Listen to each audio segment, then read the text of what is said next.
بسم اللہ الحمد للہ والصلاة والسلام علی رسول اللہ۔ کہتے ہیں کہ قوم عاد میں دو بادشاہ بڑے زبردست ہوئے ہیں، ایک شدید دوسرا شداد۔ شدید کے مرنے کے بعد شداد نے سلطنت کو کمال عروج پر پہنچا دیا تھا کہ 400 سے زائد بادشاہ اس کے مطیع و فرمان بردار تھے، اور روئے زمین کے کسی بادشاہ کو اس سے مقابلہ کی طاقت نہ تھی۔ اسی لیے مغرور و متکبر ہو کر اس نے خدائی کا دعویٰ کر دیا تھا۔ اس زمانے کے علماء نے اس کو بہت سمجھایا، خدا کا خوف دلایا، اللہ کی عبادت کی رغبت دلائی، مگر وہ نہ مانا اور کہا کہ میرے پاس سب کچھ موجود ہے، کسی کی عبادت سے اور کیا حاصل کروں۔ اس سے کہا گیا کہ دنیا کی یہ دولت اور دنیا کی یہ سلطنت فانی ہے، اللہ کی عبادت سے ایسی جنت ملے گی جو ہمیشہ رہنے والی ہے، کبھی فنا نہ ہوگی، اور وہ اس تمام دنیا سے بہتر ہوگی۔ اس نے پوچھا کہ اس جنت کی اور کیا خوبیاں ہیں؟ چنانچہ انہوں نے جنت کی خوبیاں بیان کیے۔ اس نے کہا مجھے جنت کی ضرورت نہیں، میں تو دنیا میں ہی ایسی جنت بنا سکتا ہوں۔ چنانچہ اس نے اپنے 100 معتبر اور فن تعمیر کے ماہرین کو جنت کی تعمیر پر مقرر کیا، اور ہر ایک کے ساتھ 1000 آدمی متعین کیے، اور حکم دیا کہ سونے چاندی کی کانیں تلاش کرو اور ان کی اینٹیں بناؤ، دفینے اور خزانے سب نکلوا لو، اور کوہ عدن کے قریب ایک 40 کوس مربع شہر ارم کی بنیاد ڈال دی۔ کہتے ہیں کہ اس کی بنیادیں اتنی گہری کھودی گئی کہ پانی کے قریب پہنچ گئی تھی، اور ان کو سنگ سلیمانی سے بھروا دیا تھا۔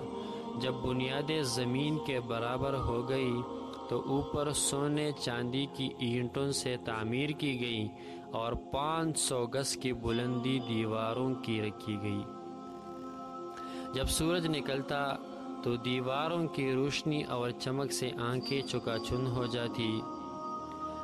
پھر اس 4 دیواری میں 1000 محل، اور ہر محل میں 1000 ستون تعمیر کیے گئے، اور ہر ستون کو جواہرات سے سجا دیا گیا، اور درمیان شہر میں ایک نہر جاری کی گئی، اور ہر مکان میں حوضیں بنائی گئی۔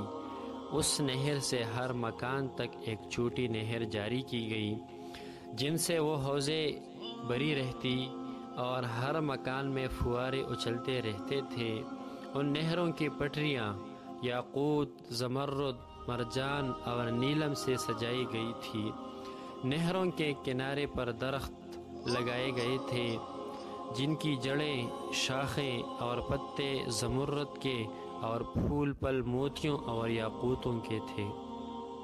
محلات کی دیواروں پر مشک و زعفران، عنبر و گلاب کی لپائی کی گئی تھی، اور سونے چاندی کے پانی سے تپائی کرائی گئی تھی۔ یاقوت و جواہرات کے خوبصورت و خوش آواز پرندے بنا کر درختوں پر بٹھائے گئے تھے۔ شہر کے گرد و نواح سونے کے 1000 مینار تعمیر کرائے تھے، جن پر حفاظتی فوجیں بیٹھتی، اور شہر بن کر تیار ہو گیا تو حکم دیا کہ پورے شہر میں عمدہ قالین اور ریشمی فرش بچھا دیے جائے، اور سونے کے برتنوں سے محلات کو سجا دیا جائے، اور کسی نہر میں دودھ، کسی میں شہد، کسی میں شراب و شربت، اور کسی میں پانی جاری کر دیا جائے۔ بازاروں اور دکانوں کو بھی خوب زیب و زینت سے سجا دیا گیا۔ سب کو حکم دیا گیا کہ اپنے اپنے کام میں مصروف رہیں، اور شہر کے باشندوں کو انواع و اقسام کے پھل، عمدہ کھانے پہنچائے جائیں۔ 12 برس، اور صاحب تفسیر حقانی لکھتے ہیں کہ 300 برس میں یہ شہر ارم تیار ہوا، اور حکم ہوا کہ تمام امراء و ارکان دولت اس شہر میں جا کر آباد ہوں، اور خود بڑے غرور کے ساتھ اپنے لشکروں کے ہمراہ اپنی اس جنت کی طرف چلا، اور واعظوں سے کہا کہ تم ایسی جنت کے لیے مجھے کہتے ہو کہ کسی دوسرے کے سامنے میں پست و ذلیل بنوں اور سر جھکاؤں؟ میری شان و شوکت والی جنت، میری بے نیازی اور دولت و ثروت کا تم کھلی آنکھوں سے مشاہدہ کر لو۔ جب وہ اپنی جنت کے قریب پہنچا تو لوگ غول کے غول شہر ارم یعنی جنت کے دروازوں پر آئے اور زر و جواہر اس پر نچھاور کرنے لگے۔ جب وہ اپنی خود ساختہ جنت کے دروازے پر پہنچا تو ایسی حالت میں کہ اس کا ایک قدم دروازے کے اندر اور ایک باہر تھا، آسمان سے ایک ایسی کڑک آئی کہ وہ سب وہیں ہلاک ہو گئے، اور بادشاہ بھی دروازے پر گر کر مر گیا، اور اپنی بنائی ہوئی جنت کے دیدار کی حسرت بھی اپنے دل میں لے گیا۔ بعض کتابوں میں یہ بھی ہے کہ ملک الموت سے حق تعالی نے پوچھا کہ کسی کی روح قبض کرتے ہوئے تجھ کو رحم بھی آیا؟ عرض کیا کہ 2 شخصوں پر رحم آیا، اگر آپ کا حکم نہ ہوتا تو میں ہرگز ان کی روح نہ نکالتا۔ جب سمندر میں کشتی الٹ گئی اور اپنی ماں کے ساتھ ایک تختہ پر رہ گیا تھا وہ بچہ، اور حکم ہوا کہ اس کی ماں کی روح قبض کر لے، اس وقت اس بے آسرا بچہ پر مجھے بہت رحم آیا تھا۔ دوسرا وہ بادشاہ جس نے دنیا میں جنت تعمیر کرائی تھی اور وہ اس کو ایک نظر بھی نہ دیکھ سکا۔ حق تعالیٰ کی طرف سے ارشاد ہوا، یہ بادشاہ وہی بھی آسرا بچہ ہی تو تھا، اس کو ہم نے اپنی قدرت سے پالا پوسا اور اس مرتبے اور جاہ و جلال تک پہنچایا، مگر اس نے ہماری عبادت سے تکبر کیا اور وہ بدنصیب اس طرح ہلاک کر دیا گیا۔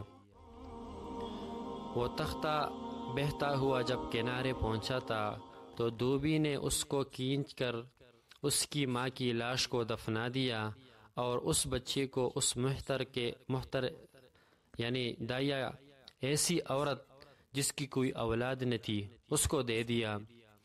جب وہ 7 سال کا ہوا تو وہ ایک دن بچوں کے ساتھ کھیل رہا تھا کہ اچانک شور ہوا کہ بادشاہ کی سواری آتی ہے۔ سب بچے مارے خوف کے بھاگ گئے، مگر یہ وہیں کھڑا ہوا بادشاہ اور اس کے لشکر کا تماشا دیکھتا رہا۔ بادشاہ مع لشکر گزر گیا، گری پڑی چیز اٹھانے والے جو لشکر کے پیچھے چلا کرتے گزرے تو ان میں سے ایک کو ایک پوٹلی ملی جس میں سرمدانی اور سلائی تھی۔ اس نے اپنے ساتھیوں سے کہا، اگر تمہاری رائے ہو تو میں اسے استعمال کر لوں، شاید یہ میری آنکھوں کی تکلیف کے لیے مفید ہو۔ انہوں نے کہا، مناسب نہیں، نہ معلوم فائدہ دے یا نقصان کرے، پہلے کسی اور کی آنکھوں میں لگا کر دیکھ، اگر فائدہ ہو تو بھی لگا لینا۔ اس نے ادھر ادھر دیکھا تو ایک ٹھیلے پر اس لڑکے کو کڑے ہوئے دیکھا اور یہ سرما اس کی آنکھوں میں لگا دیا۔ اس سرما کے لگتی ہی زمین کے خزانے اس کو نظر آنے لگے۔ یہ لڑکا بہت چالاک تھا، شور مچانے لگا، اے ظالموں، تم نے میری آنکھیں پھوڑ دی، میں بادشاہ سے تمہاری شکایت کروں گا۔ وہ لوگ گرتے پڑتے سرمادانی وہی چھوڑ کر بھاگے۔ یہ گھر آیا اور اپنی اس والدہ سے یہ حقیقت بیان کر دی۔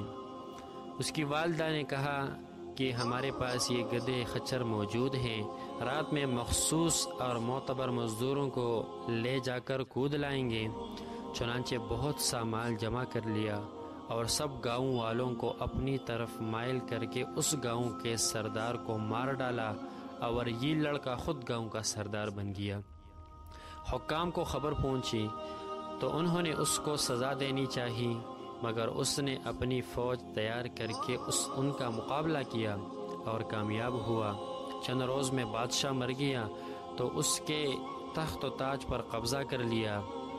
پھر اس کی بادشاہت کو اتنی ترقی ہوئی کہ بہت سے بادشاہ اس کے اطاعت گزار بن گئے۔ شاہ عبدالعزیز صاحب رحمۃ اللہ علیہ لکھتے ہیں کہ معتبر تفسیروں میں لکھا ہے کہ جب یہ بادشاہ اور اس کا لشکر آسمانی کڑک سے ہلاک ہو گئے تو اللہ تعالیٰ نے اس شہر ارم کو دنیا کی نگاہوں سے چھپا دیا، مگر کبھی کبھی عدن کے گرد و نواح کے لوگوں کو اس کی روشنی اور جھلک اس جگہ محسوس ہوتی ہیں، اور یہ اس جگہ کی دیواروں کی روشنی ہے۔ ایک اور روایت میں ہے کہ عبداللہ ابن قلابہ رحمۃ اللہ علیہ کہتے ہیں کہ اتفاق سے صحابہ کرام رضی اللہ تعالی عنہم کی ایک جماعت کا گزر اس طرف ہوا، وہاں جا کر ایک اونٹ بھاگ گیا۔ جب لوگ اس کو ڈھونڈنے نکلے تو اس شہر کے میناروں اور دیواروں کو دیکھ کر حیران ہو گئے اور کہنے لگے کہ یہ تو اس جنت کا نمونہ ہے جس کی خبر ہم کو رسول اللہ صلی اللہ علیہ وسلم نے دی ہے۔ سوچا شاید یہ خواب ہے، اندر پہنچے، شہر کو دیکھا، کوئی آدمی وہاں نہ تھا، کچھ جواہرات اور یاقوت نظر پڑے تو اپنی چادر میں بھر لیے اور امیر المؤمنین حضرت امیر معاویہ رضی اللہ تعالی عنہ کی خدمت میں حاضر ہو کر پورا واقعہ بیان کیا۔ پوچھا تم نے یہ خواب نیند میں دیکھا ہے یا بیداری میں؟ انہوں نے کہا صاحب بیداری میں دیکھا ہے۔ اس شہر کی تفصیلات بتلاتے ہوئے وہ یاقوت و جواہر بھی پیش کر دیے۔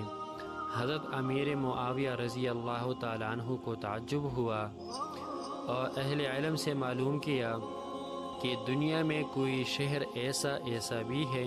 علماء نے قرآن کی یہ آیت ارم ذات العماد پڑھ کر بتایا کہ شہر ارم ہے جو لوگوں کی نظروں سے پوشیدہ ہے، اور حضور صلی اللہ علیہ وسلم نے فرمایا کہ میری امت میں سے ایک شخص وہاں جائے گا جس کا حلیہ یہ ہوگا کہ وہ کوتاہ قد، سرخ رنگ والا، اور اس کے آبرو و گردن پر 2 تل ہوں گے۔